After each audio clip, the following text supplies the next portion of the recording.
that what are the benefits of research. You have a cell phone and you have physics in your hand. When you are mastering physics, this means you have command over the principles of physics.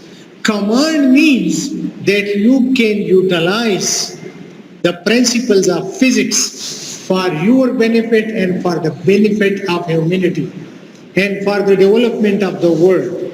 In cell phone, we need three things. Number one, it is portable. Portable means you can carry it in your pocket. What does that mean? It means its volume and mass or weight is small.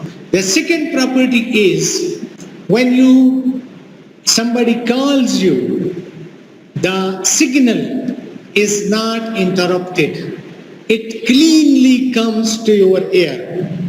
This means that the loss will be minimum and the quality factor must be high. The third thing, you work in an environment of temperature.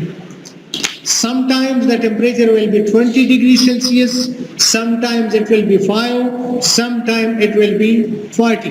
And if the frequency response of the device changes with temperature, then obviously the signal will not come that cleanly to you. The device is temperature stable, the device receives the signal with the minimum possible loss and it is small.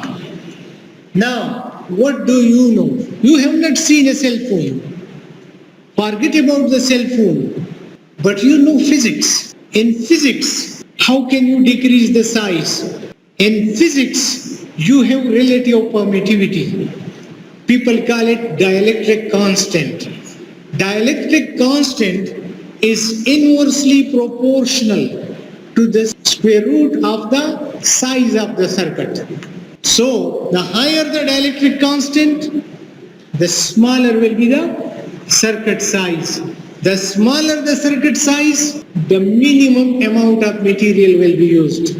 The minimum amount of material is used, the smaller will be the component size and the smaller will be its weight. So it is physics which resolved your cell phone problem. The second thing, when the loss is minimum, the signal will reach you uninterrupted.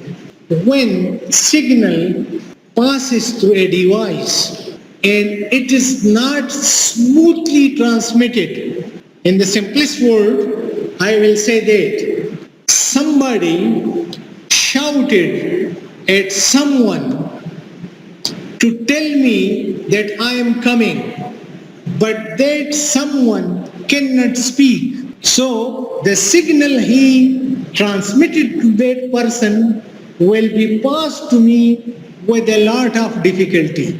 But if the person is very fluent, then he will straight away tell me that he said this. The same thing is here.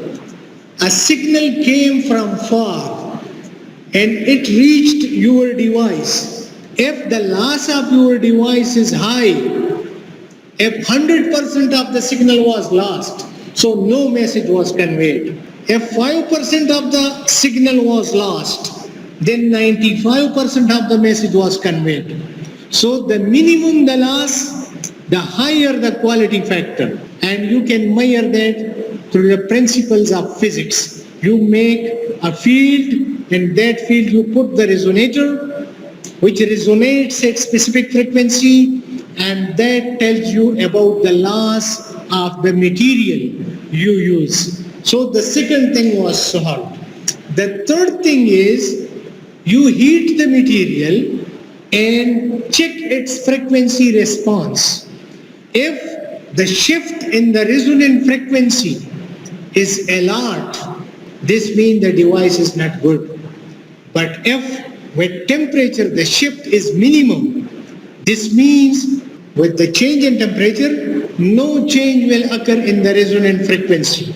And when your frequency is unique, then obviously there will be no loss and no malfunction of the device. So this is the way the material scientists bring physics into the society.